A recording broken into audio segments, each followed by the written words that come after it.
Yeah. We're a little bit different today. We are. Hi guys.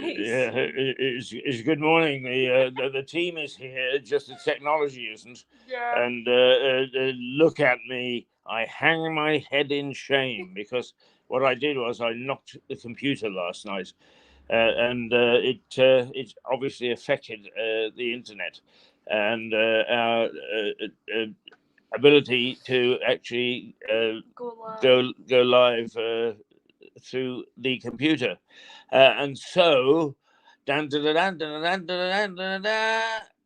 Bethany came charging in on her white Charger to the rescue, and we are actually broadcasting on her phone this morning. And my arm is going to drop off in a minute, but we'll find something to lean the. Hi guys, and we will do it like this, the good old way that I used to do it. Oh, okay, there we are. It'll be a little bit different, and we'll work on the camera angles. Is what we should tell you is it's propped up against a Cafe Nero coffee cup. We're working with it. We're working with this. Oh dear. It's definitely something, so we'll do our best. We will do our best. The computer is still showing the papers, so we can bring you the information. But as we go along throughout the morning, if we start to wilt and droop, you'll know what's happening. Yeah, please, be kind and take our time with us. We are. Yes, we are. It's last legs.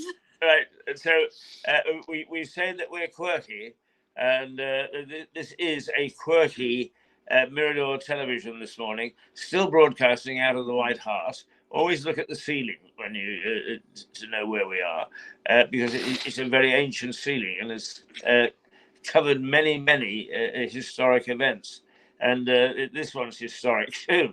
We're not able to properly broadcast, but we're doing our best to get to you. And I have to say that it's because this old fart cannot operate much new technology. I'm very limited in what I know. She, on the other hand, is a whiz. Tap that. We're trying. Click that. Do that. And what has she done? She's got us a picture, and we're able to talk to you. So we're sorry that we are 25 minutes late this morning getting on. We'll do our best to cover what we normally do, and that is the news headlines. So here we go. We have no extras, no pictures, no nothing. No cuckoo clocks in the background. Yeah. It's all straight basic stuff. But can I say that this is how Mirador started 5 years ago? Was it 5 years ago? It's probably 6 years ago now. Maybe, yeah. And it is. Let me give you a little background because it is interesting. Is Facebook introduced the system for broadcasting on the phone. And I was alerted by Melissa Conti, our New York correspondent, and she said, Keith, there is a new system being devised by Facebook. However, they are only allowing it to be used in Hollywood by Hollywood stars and personalities. I'll let you know when it goes public. So a couple of months later, she phoned and said, right, they've released it. Take a look. And I did. And I immediately, with my phone, started the modern Mirador by sitting outside at 5:30 in the morning, sitting outside Cafe Nero, broadcasting, much as we do now, the news, and stopping friends and foes and all sorts of other people and interviewing them. And that's how Mirador really kicked off. So here we are. So we're back to the basics. Yes, not quite outside Cafe Nero, but we've got their coffee cups propping us up. They're still standing us up. So here we are off the phone. And I hope it's not too inconvenient for you. It's bloody exciting for us. Yeah, this is... And the fact that we have actually been able to rescue the situation.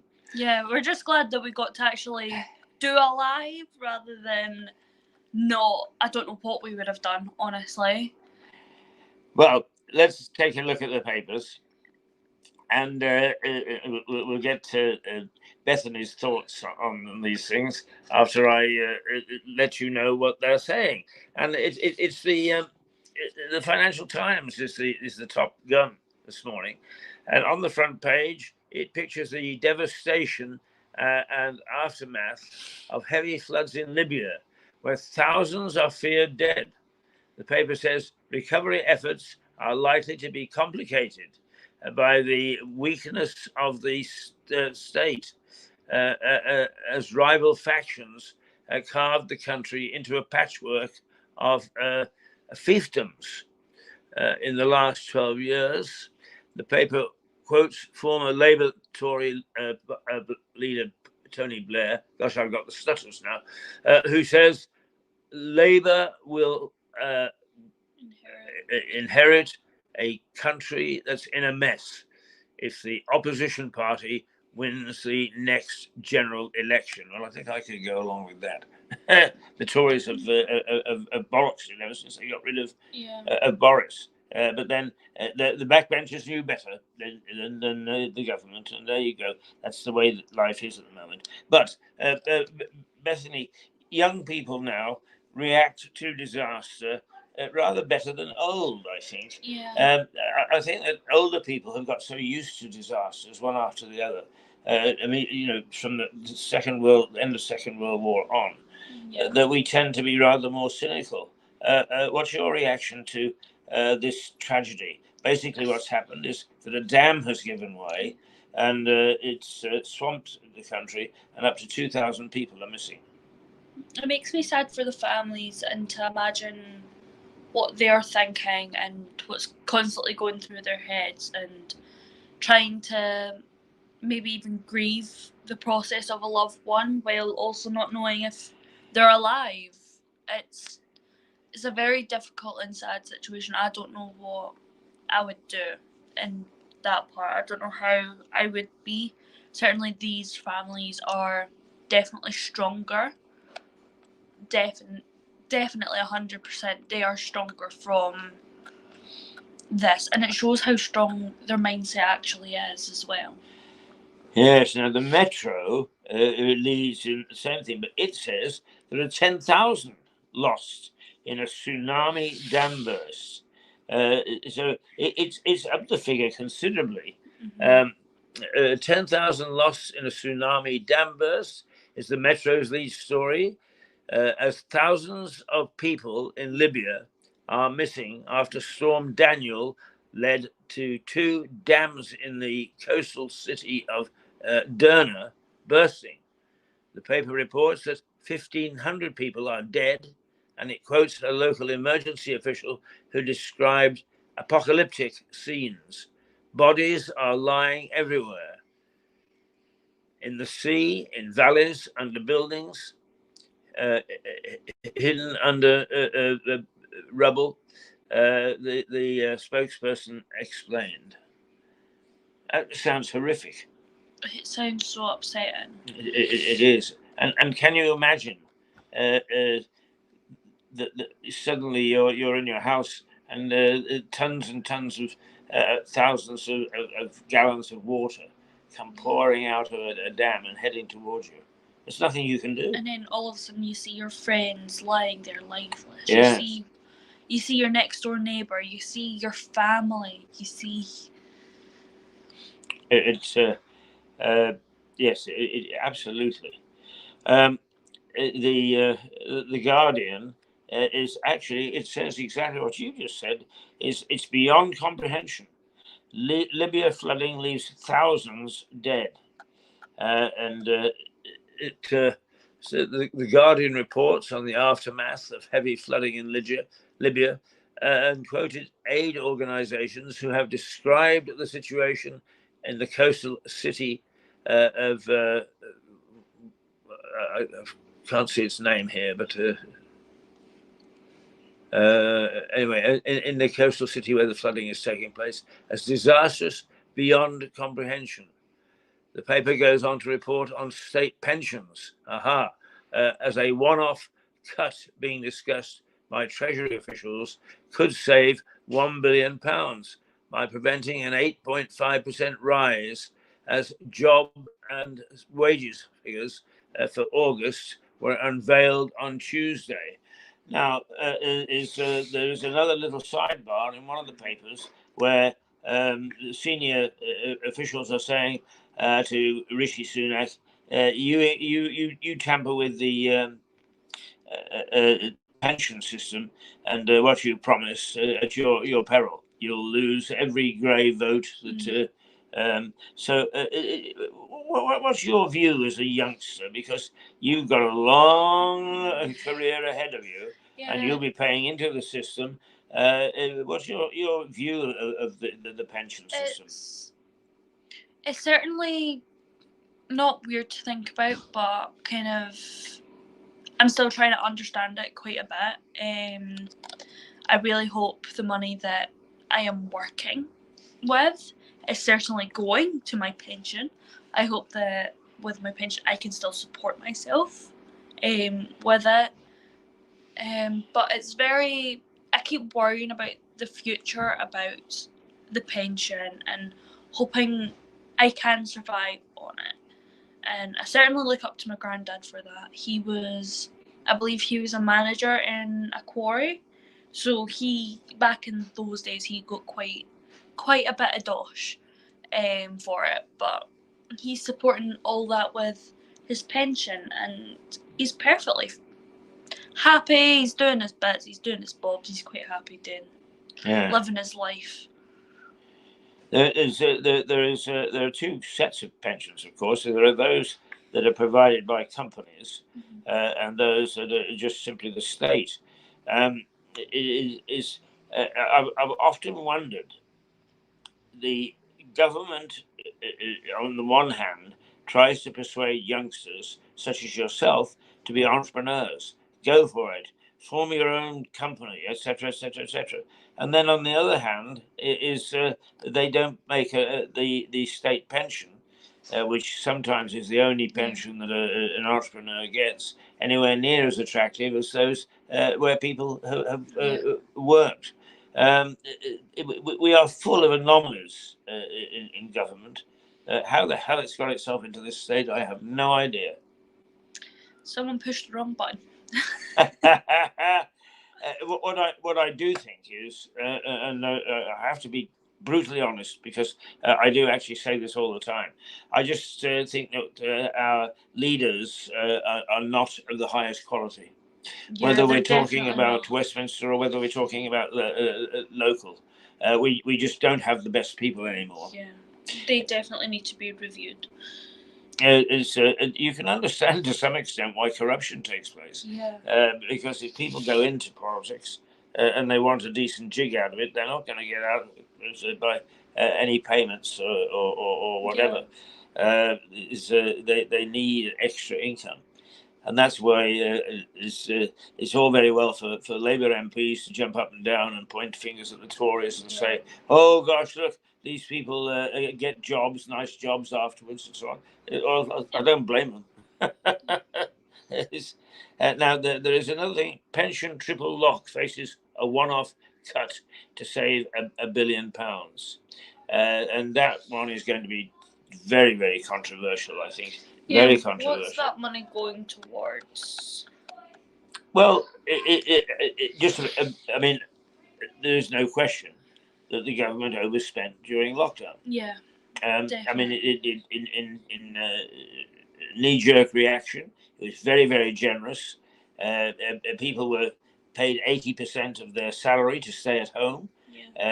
Organizations were closed down, so they weren't getting money in to pay tax. So there was a very big widening gap in government funds, which hasn't fully been clawed back. And now is with inflation, which wasn't expected. And at the time that the triple lock was put in, it was put in when inflation was at sort of 2% or something, and so everybody sat back and said, "Oh yeah, that's all it's going to do." Now it's gone up to 8%, or the high figure, is this panic setting in. Yeah. We are. The only thing that I would say is, I understand sort of figures of paying fairly high salaries and so on, but like everything else, the private sector has got to be flexible, Yeah. and the public sector within the public sector has got to be flexible. For instance, MPs can't expect the generous expenses that they've had. You know what happened? What happened when we got locked down? The first thing they did was they awarded themselves £13,000 each because their expenses were going to be much more than anybody else's. No, we're not swallowing that sort of stuff anymore. So when they come back crying poverty, is we need to say to MPs and to Parliament generally is take a look at yourselves. You cannot afford all these generous perks that you have and then try to turn around and tell us, the people, is we've got to tighten our belts. You know, it's just not on. You disagree with me? No, I totally agree. I mean, they shouldn't be getting all that money for themselves. Certainly in lockdown, it's hard enough. And they're whining about, oh, I can't afford my yacht this month. Oh, I can't. It's like, grow up, stick your dummy out, mate. Give it to the people who actually need it and who are struggling. Like, it's kind of a obvious choice, I would have thought, rather than yachts, private jets. Having that party of all things, like series, you don't need caviar. Like, you don't need any of that stuff. No, I mean it is like Marie Antoinette, isn't it? Let them eat cake. Yeah. I mean the corporate sector as well. I mean, particularly in those things where they are selling to the public, the utilities like electricity and gas, and for that matter, the banks all have CEOs that are earning 2-3 million a year. Yeah. Now, as they say, oh yeah, but these guys are, they're worth it. They have a very big job. What about the people? But they get paid what they can afford to be paid. Yeah. Never mind about how great the job is. We all have got great jobs. You and I really should be paid 100,000 a month. I would love that. Absolutely, I would too. Yeah. Right now, We've got to wait until next week. Right now, I've currently got, I think, £1 in my bank account. And that's to last me until the next 2 weeks. Yes, well, you've got 50 pence more than me. But everything is out of kilter, and things have got to be brought back into line with their worth. I'm sorry. Yes, a chief executive, a good chief executive, is worth his weight in gold, as they would say. Yeah. But that weight of gold has got to take into account what can be afforded. Yeah, you can't pay what you haven't got. Yeah, what about the little jobs? Like, I mean, as much as like I make coffees for a living, and it's just a little job, and it's nice, and I can settle, and it's great. But like, I get paid £10.60 an hour. It's like, that's great, because we had a rise increase by 10p. But it's by 10p. I'm like, how generous. Thank you for your 10p. And the moment that we get anything in substance, I mean, supposing that our television really starts to take off, as we hope it will be, because we had an exciting meeting yesterday, and we've as we planned at the beginning of September, we have revamped the way that we are run, which starts off with me buggering up the system, but and it is possible that we might see a little bit extra money.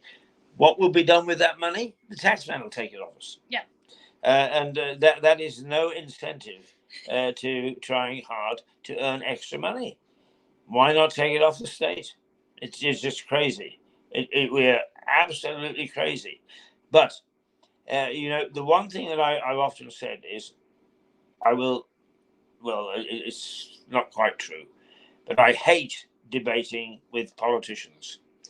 The reason being is that most of them come out of a school where they belong to the debating society. Mhm. They're not much use for anything else, Yeah. but they are very good at debating. So if I say, how about giving us some more money? By the time that you finish, you'll almost be saying, oh, yes, yes, yes, because they persuaded you shouldn't have any, and they should. I mean, they're very, very good at debating. Yeah, they're very good at twisting minds. That's right. And everything. Like, all props to them. But we're entering into an era in our history where talk is cheap. What we need is action. Yeah, and we're not getting it. Yeah, I would love to have more than £1 in my bank account. That'd be Absolutely. That'd be really great. Yeah, me too. And that's what we're aiming at. Yeah. To tell you one thing, we're going to try every which way, Mr. Government, is to hide what we earn, so that the taxman doesn't take it off us before we've had a chance to spend it. Yeah, that's my pound. No one's touching that. Okay, the Daily Mail it goes with the triple lock thing. Minister's threat to the future of pensions triple lock. As government considers watering down next year's increase, Pensions Secretary says policy is unsustainable.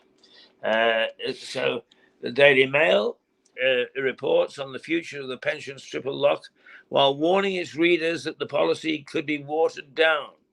According to the paper, Work and Pensions Secretary Mel Stride described the policy as unsustainable. It goes on to feature the Princess of Wales, who is pictured with strapped fingers. The paper says Kate was victim to the mummy trampoline curse. Bless her. What did she went jumping on the trampoline and landed on her fingers, did she? I think so. Honestly, she is such a great mum, and with the royal family, I know it's very hard to be that kind of mother and everything, but she's really like running the kids like parents races. She's really still being with her kids and still playing with her kids, and honestly, I think that's just the sweetest that's happened. Yes. And I have to say that she is, when I look at all the royal family, she is by far, or gives the impression by far, of being the most stable. Yeah. Down to earth, common sense. She understands the people. She's definitely, I feel like, she's definitely the more, she kind of relates to Diana a little bit. That's right. She has the people's hearts, just like Diana. And she's with her kids, just like Diana. And Diana ran the parents' races and everything. And Kate and William both did, after the school said, oh yeah, we're not doing one. Then they heard the announcement and they were right there first line. And Kate got second for that. It was brilliant. Yes, as a future queen, She's going to be a great one. She fills me with confidence. She's definitely going to be a brilliant queen. Yeah. And at the moment, it doesn't look as if there's too much controversy in that family. Yeah. She and William seem to be They're quite happy. good family people, parents and so on. Let's face it, Charles has made it to being king. Yeah. Camilla has got her wish so that she's known as queen, but not without tremendous controversy throughout their lives. Oh, yeah. That sort of controversy so far has managed to miss Kate and William. Definitely. I know there's somebody. Oh, sorry. The Daily Express is anger over the threat to the 8.5% rise in state pension. Is don't make sneaky changes to pensions triple lock. That's what the Express says. Now that's interesting that should come from the Express, because traditionally it's a paper that supports the government. Yeah. So if that's coming from their supporters, you can tell that the people are beginning to take it seriously. And our politicians are waking up from their lethargy to realise that they can't wave their magic wand, have it in every which way, and then expect to be elected. The pensions make the headlines in the Daily Express, which reports that Prime Minister Rishi Sunak has been warned that he must keep his triple lock promise to 12 million pensioners and drop sneaky changes to save cash. Well, there you are. It's out in the open. I feel like it's definitely, if it affects like my grandparents and everyone, I think then I would be even more angry. But that's because my granddad, as much as he is amazing with his money, he knows how to save, he knows how to bargain. I look up to him for that because I definitely can't do that. But God love him, and I look up to him. But if I see him struggle, that's when my heart's gonna break. Like I can't imagine him struggling. Well, it's in many ways, of course. How old is your granddad? Oh God. His birthday's in 2 days. I have no idea. Whoops. I think my mum was born in the 80s. I think my gran was. I honestly can't think of a number. I think he's gonna kill me if I say some wrong number. But would he be in his 70s, his 80s, his 90s? I think they were very young. I think he's in his 60s, like going on to his late 60s. Don't touching wood that I've got that right. I'm sorry, Paps. I love you, but touching wood, I've really got that. Either that or I've just complimented him. So. Right. But anyway, granddad's well on the way in age terms. Yeah. Yeah. But you say your mum was born in the 80s. Yeah. And of course, the 80s was when the Thatcher era started. Yeah. And the one thing about Margaret Thatcher was that she understood thrift. She made sure, she brought the country to prosperity. No matter what our critics said about her, is she brought the country back to prosperity, and we were able to enjoy a period of growth and freeing up of money and so on and so forth. And the one thing she said, though, was be thrifty.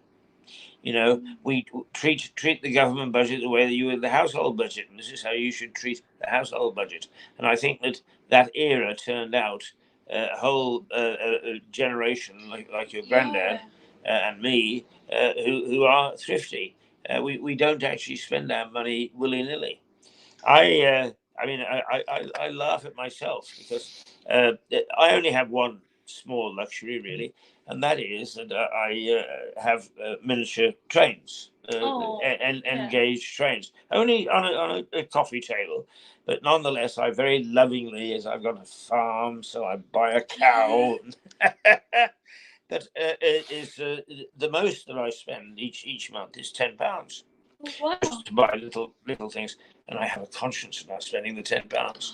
Oh. £10 on my infatuation, if you like. Yeah. But I don't spend it on much else. I'm not a spendthrift. I don't drink very much anymore. I say anymore because in our time in Northern Ireland, believe me, the tension was so great as we drank like fishes. No, so I'm not a goody two shoes, but I don't drink very much anymore. So in other words, my luxuries are very, very few and far between, and I, as a consequence, to spend £10 on my little trains isn't too bad. Yeah. I have a conscience about it. Oh dear. I wish my generation certainly learned that. Learned to save and everything. Where we got it, where it was, I think, mum and dad has enough money for this, it'll be fine. Like this, it's fine. And then we just spend. And I wish I didn't have that habit where I could just put money in and be like, I've got this now. Where I really don't have that, and God love me for that, but series. I hate myself sometimes for it because it's like, what did I actually spend this money on? What did I do with this? Well, to be quite honest with you, but you know, I also think that the government has got to take a long, hard look at the retail banks, Yeah. which charge you for almost everything. Yeah. You know, I can have sort of £100 in my bank, and I actually check every day to see how much is left, even though I personally have spent nothing. Yeah. Because the bank takes in sort of a pound to pay for any overdraft that I've got.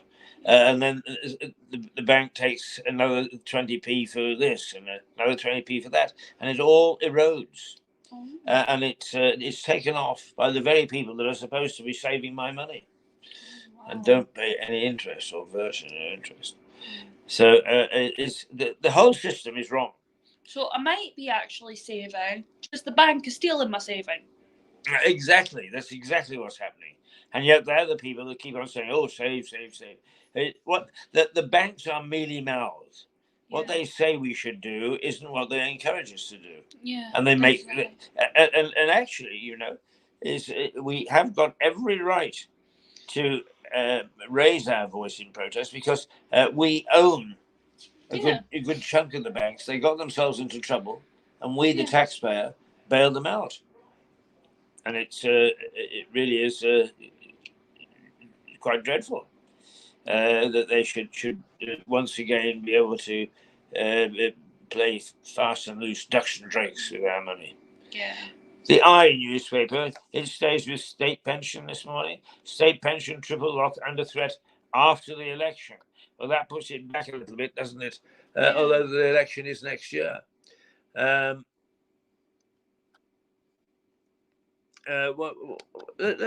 see the I. Right, also leads on the future of state pensions, as it reports that both Labour and the Conservatives have failed to back the triple lock policy beyond the election. I think actually they're going to find that this may be the key election issue. That this is where the election is fought. So they better start thinking about it seriously and not This just might be their fall. offhand. This might actually make them fall a little bit. Yeah, indeed. I love the Daily Star.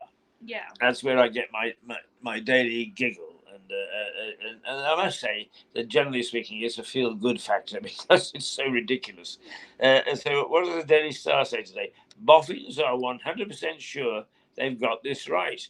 Secret of success, never give more than 85%. I like how they put that. They put like speech bubbles, where like they claim workers limit their efforts to 85% in order to stop burnout. But there's another person on it saying, "But I want 110%." Yes. I love that little knock where it's like, well, workers need that break a little bit. Workers need to think about that and be with their families rather than work. And then bosses and the hierarchy actually want more than that, where we can't do more than that because it's exhaustion. 85% is the limit, it says. Yeah. Well, you and I don't go beyond 85%, do we? I mean, I did at one point. Well, I was working every single day. We do, because I sometimes don't go to bed until midnight and then get up again at 5 o'clock the next morning to get in here and start us again. But you, on the other hand, as not only have started now that you're in telly, as it were, but you're in here by 8 o'clock in the morning, and then you go off and do another job. Yeah. You know, you're a hero. Look at this lady; she's a hero. When you see her in the street, say, "Hi, Bethany." Bethany, isn't it? Yeah. Bethany. Like hero. Here's my money. Take my money. Oh, thanks, guys. You really shouldn't have given me £20. Thanks. Well, I'll tell you what, if the worst comes to the worst, what we'll do is we'll share a cap and we'll sit outside the White House. We'll just start dancing. Daily Telegraph takes a totally different headline. It says, Wallace, the human rights laws are protecting terrorists. Now, Wallace is the former defense secretary, and he is at the very heart of our spending on arms and tanks and what we give to Ukraine and how strong Putin is and so on and so forth. And according to the Telegraph, what he said is that human rights laws have become a serious risk to national security and are thwarting efforts to stop terrorists. That this is in his first interview since stepping down as defense secretary. He said, unless the international human rights bandwagon recognizes the world we live in today is transnational, will drive people to take more extreme measures. Now, for somebody who is very close to the front line, as it were, that is a warning indeed. Yeah. I've got some time for this chap, Wallace, and Joe Biden blocked his succession to become head of NATO. And Wallace has not forgiven Biden, and neither have I, because Joe Biden is one of the weakest presidents that the United States has ever had. He wasn't even there for the 9/11 tribute. He wasn't there at all, and he completely forgotten about it. Like, how dare he? If God, one of my very, very close friends, she was a part of the Manchester terrorist attack in the Ariana Grande concert. Unfortunately, she never made it. She was the first to be identified. But if people never remembered her or never remembered that day, like, even it coming from a personal level, it's still, how dare you? Like, how can you forget about something so tragic? Absolutely. I mean, I argued that the reason that they got Trump was that they lost confidence. The American public lost confidence in both the Republicans and the Democrats. And I also argue that the 4 years that Trump was in the White House gave those two parties time to reform. They didn't. Yeah, and as a consequence, what did you have? The choice of either Hillary Clinton or Joe Biden. And that is not good enough.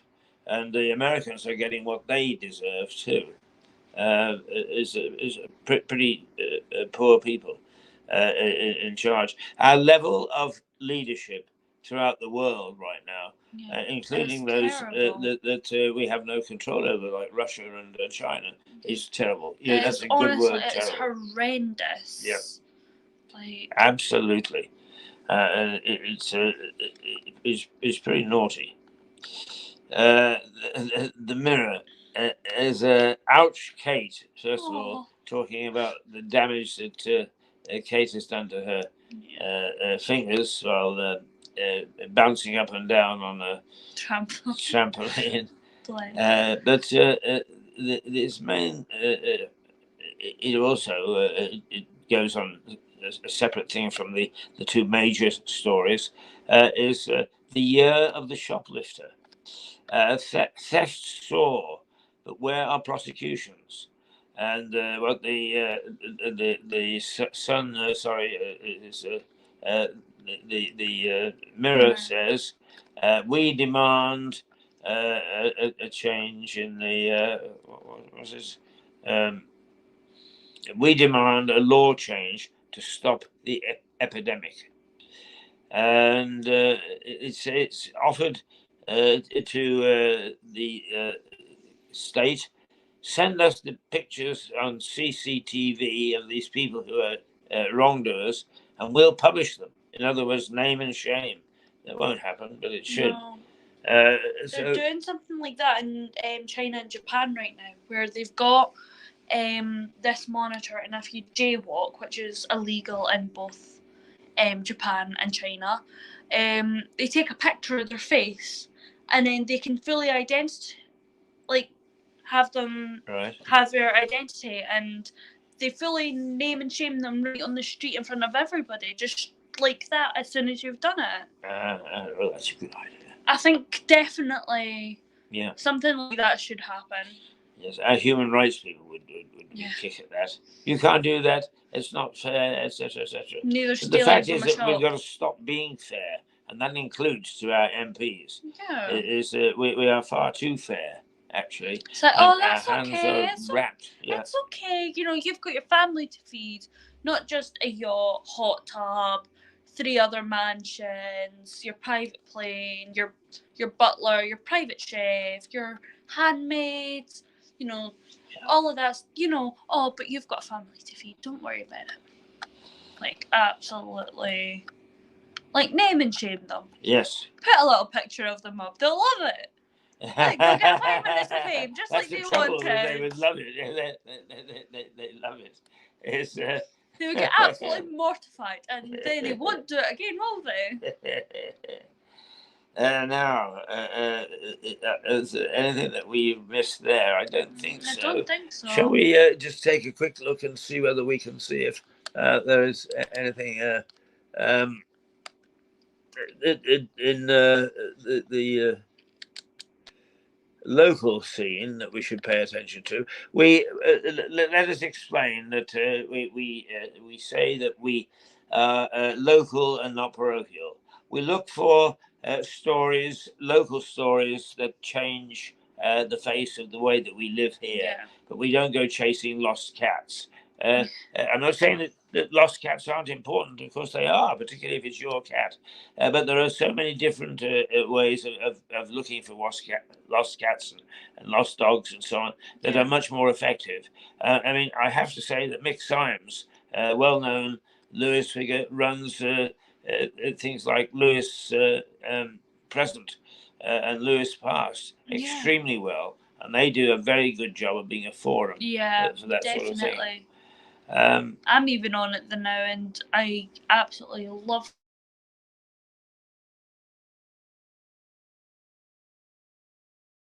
Yeah, that was my mum. Sorry, guys, that was my mum. I'll phone her back later. I really should learn. Well, we can take a break in a little while, but let's see whether we can just find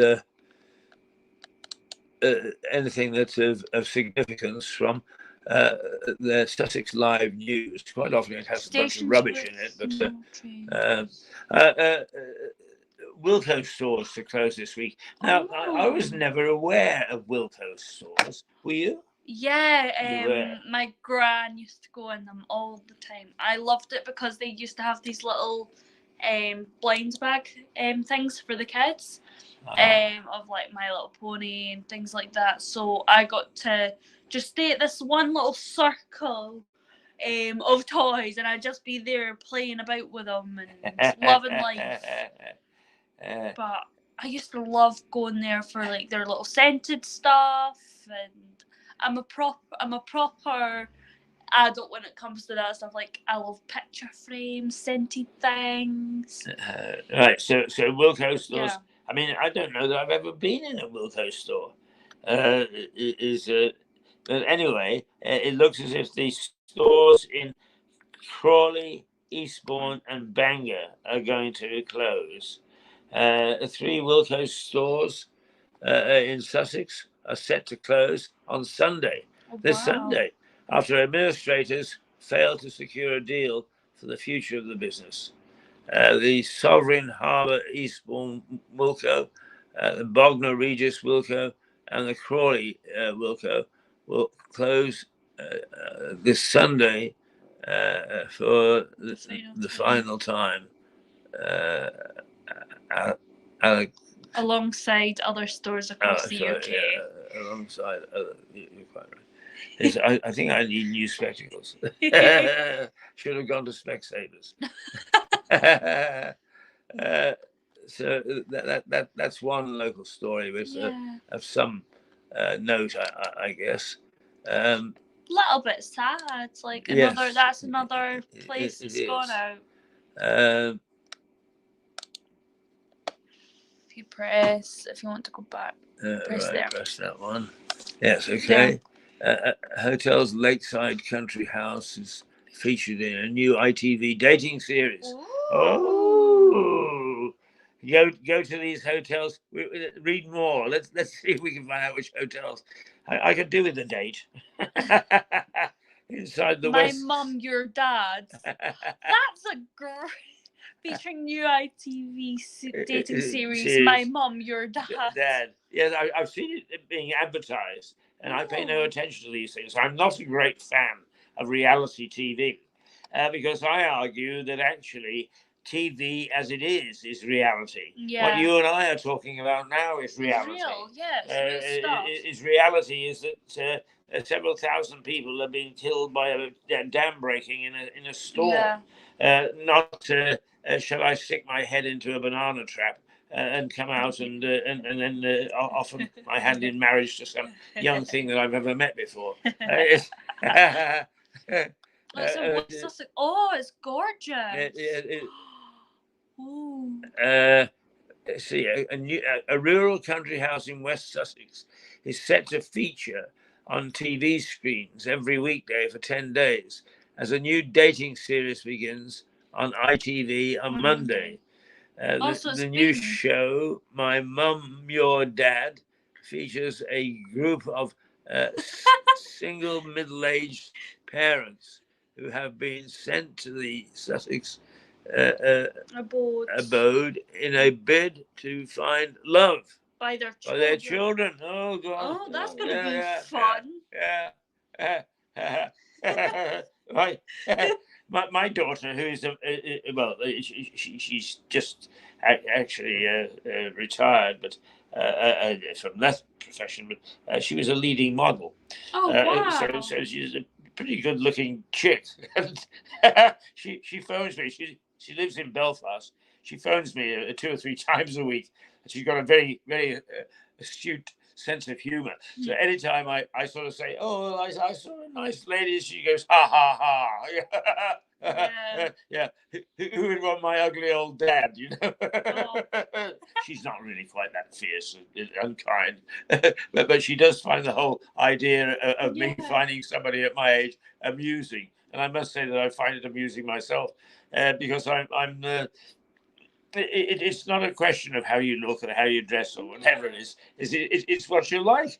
And I'm grumpy first thing in the morning. I like to do things my way. I don't know how, if my granddad ever found...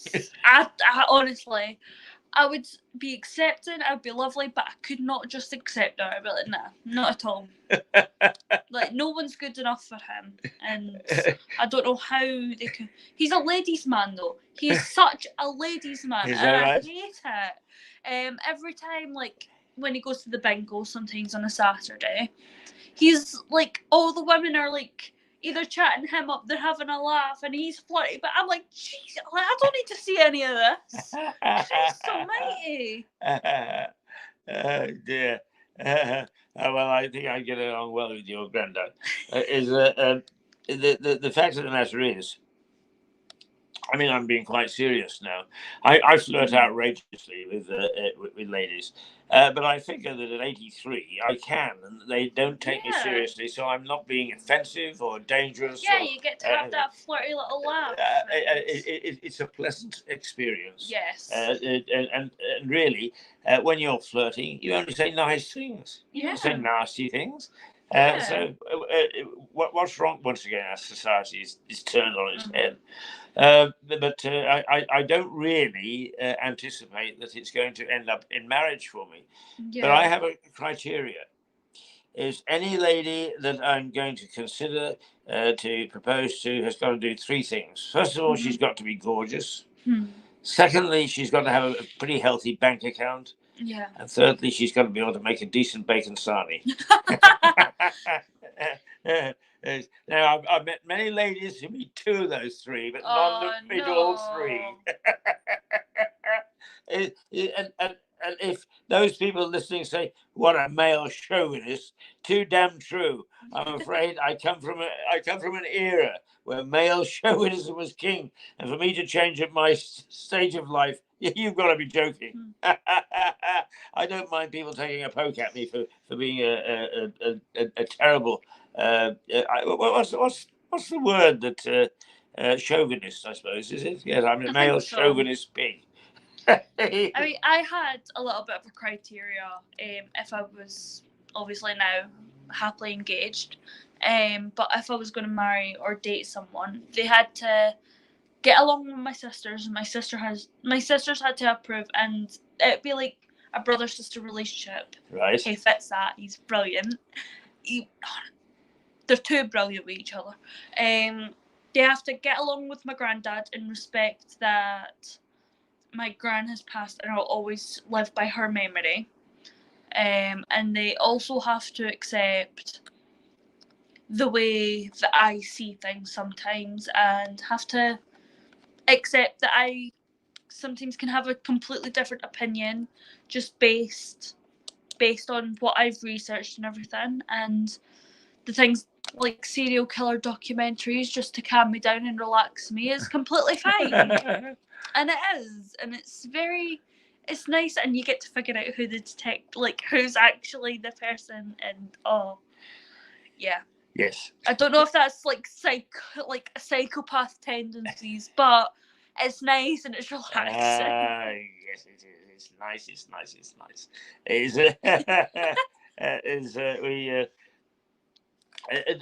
To be quite honest with you, I do not understand, because I think that they're just climbing up a mountain that they can never get to the top of. Yeah. People who want to determine what is a woman, what is a man, what is a relationship. No, for God's the sake, people who question it, just all be happy. Yeah, just be happy and have some goo eyes. See it, like, come on. Yeah. Have a bit of a laugh. Like, me and my partner, when we go on dates, it's either I plan it or he plans it, and it's some sort of a mystery, or if I'm planning it, he can plan my outfit, and it's like we kind of do it, we have a laugh about it, and then we just are like, okay, do you want to go to Brighton? Do you want to go to Eastbourne? We'll have like this wheel thing, like wheel of choice, and we just spin it, and then we just find out where we're going, and it's like, all right, we're going there. Oh, that's a great idea. And it's like, it's just this mystery, and then from there it's like, okay, there's these few things. Where do you want to eat? Okay, we'll put it on the wheel, and then it's still fair in that way. So it's like, okay, so we'll go there, and then like maybe afterwards, okay, do you want a snack? We'll take off where we've already ate. Okay, spin it again. Okay, this is where we're going. So we are very good with that stuff, but sometimes it takes a bit of money from us. But sometimes it does. But I mean, I know that actually the reason that you're down to only 10 pence in your bank account, is because you and your fiance, and I love that word, fiance. You don't. I mean, sometimes you say partner, but the word fiance is a perfectly good word. Yeah, I'm proud. It does. Yes, it shows a commitment. Yes. Whereas partner doesn't. Yeah, really. It's like, you can me walk and my out partner, and I love, and it's like, no, it's my fiance. Like, he calls me his wife a lot of the time. It's so cute. But it's like, oh yeah, this is my wife. It's like, yeah, we're already like an old married couple. We just haven't signed the papers yet. So in our heads, it's like, yeah, we accept that, we're like husband and wife. And that's the way it is. We need to have the big party and all the presents, so we can't wait. I remember my wife telling me a story, and she was Canadian. Yeah. And from time to time, she would go back to Vancouver to visit her family. Yeah. And she said she was coming back on a flight at one time with my daughter, who would have been about 12 or 14 at the time. Mm-hmm. And she said our daughter fell asleep. Oh. And on the other side of her was a relatively young man, and very pleasant, and so on and so on. And she said, in many ways, he started to chat her up, and she said she was thoroughly enjoying the experience. And then she said, our daughter woke up and looked at her and said, "Mum," just destroyed the whole moment. I love that. Where someone tried to chat me up at work, and I can't remember what he said or anything, but I just turned around to him and I was like, "Oh yeah, my husband would think that too." It's like he walked away really quick. I was like, "Well, what's wrong? My husband would." It's like, "Oh yeah, I think it was, yeah, your eyes are really pretty and your hair suits you." I was like, "Oh yeah, my husband thinks so too. Thanks very much." And it's till this day we still think it's hilarious. Yes. The thing is, see, at my age, I can say that. We've got three charming ladies at this hotel who are front of house. There is Jane and Shannon and the owner, Sally. And they are all good looking. They are. And I'm going to use the word chicks. They're all good looking chicks. They're so kind and I chat them up lovely. mercifully. And they really are sweet. They quite like it. But they know very well that I'm harmless. Yeah. They can put me in a brown paper bag and hand me out anywhere. There was this girl on my first date in Brighton. There was this girl when we were walking along the beach together, and it was really cute. This girl pretended to fall, like in front of my fiance, thinking, "Oh, he'll catch me, he'll catch me." He moved out of the way and watched her fall, and then laughed. Like we laughed together. I was like, stupid. But it's like all those things where it's like it's just that little thing, and it makes it so funny. But we would help any person, whether she was good looking or whatever. We would help them, like if they were lost or whatever. And then if they did try anything, like we would just laugh about it. Like we are very serious in our relationship, but at the same time, we can have that laugh where it's like, "Oh yeah, this person said this, so I said this back." Like, what do you think? It's like, "Oh, did you see that person? Yeah, that was funny." Right, let's turn back to something a bit more serious locally. And the Royal Albion Hotel, which burned down and was considered to be something of an icon.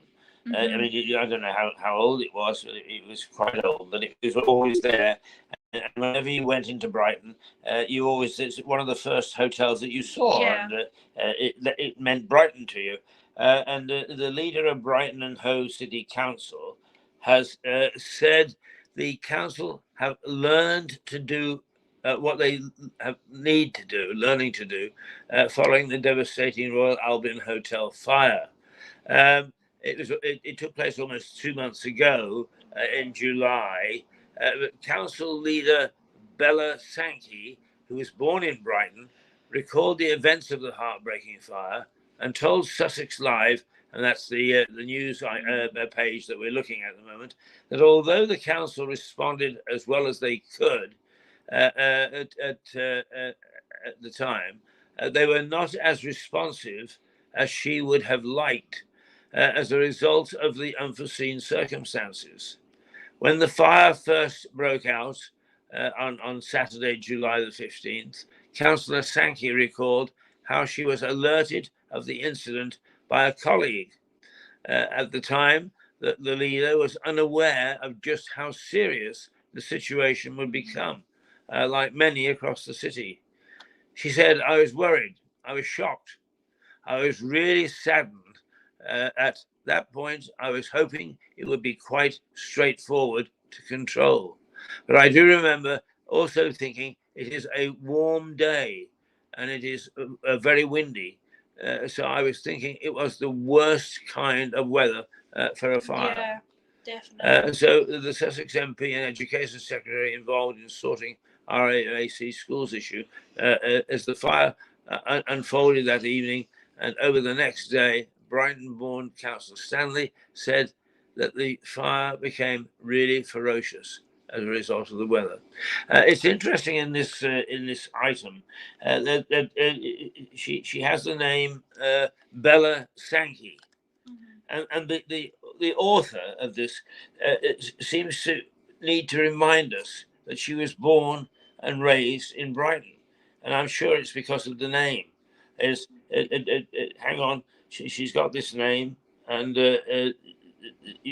let's make sure that you understand that she's local. And I think that's sad. We really do have to accept that we are a multinational society now, a multicultural society, and that your neighbour can have the name of Singh and can be 3 generations British, and we still don't. We still have that worry that there are things that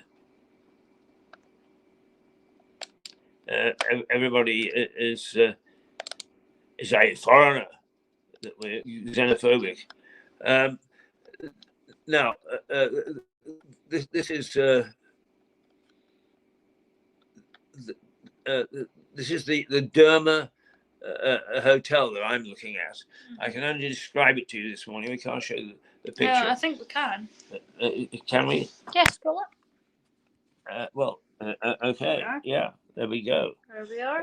Is the claims that human rights have become a serious risk to national security by thwarting efforts to stop international terrorists, and it is the one is not really too much to do with the other. This is showing the effects of the floods in Libya, and in the interview, is Ben Wallace claims that human rights laws have become a serious risk. So the devastation you can see is enormous. And can you imagine being in that hotel when the floods started to come down? Wow, no way out. No way out at all. So we are seeing all sorts of things that we can't show you. I can't get back into StreamYard at the moment, and I don't need to.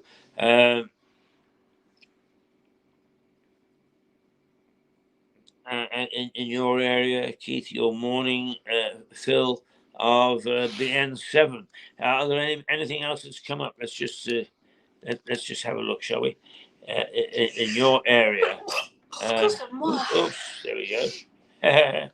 Online scam victims should get refunds from social media firms.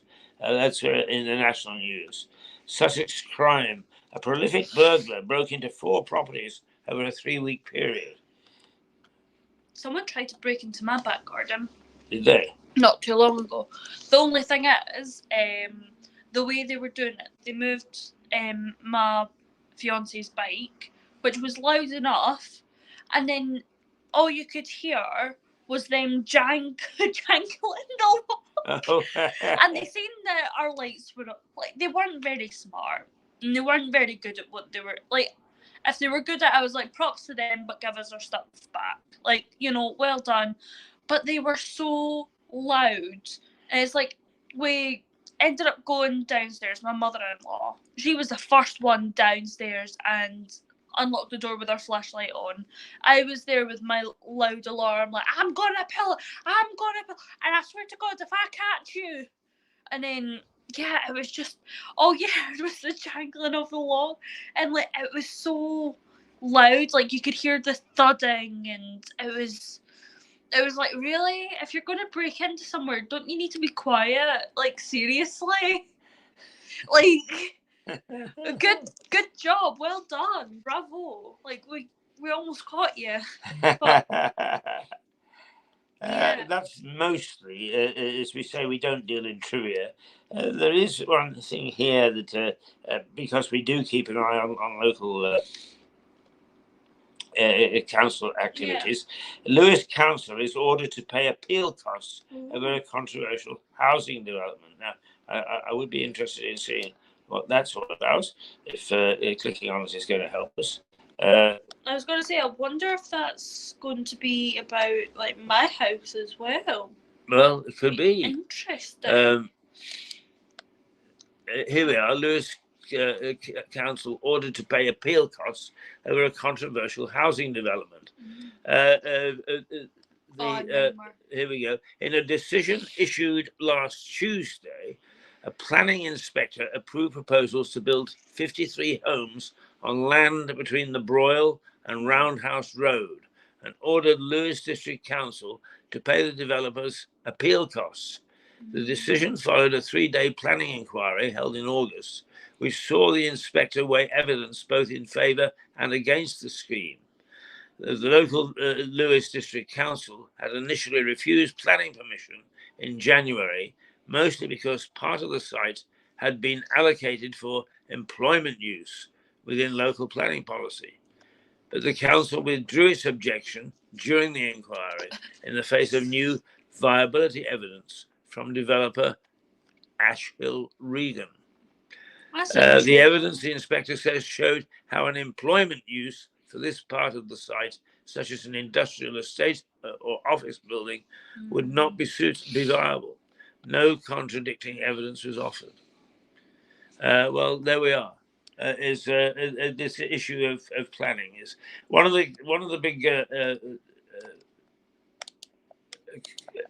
criticisms of planning is that quite often, particularly when things are overturned, is that they are done by people who here you cut yourself out.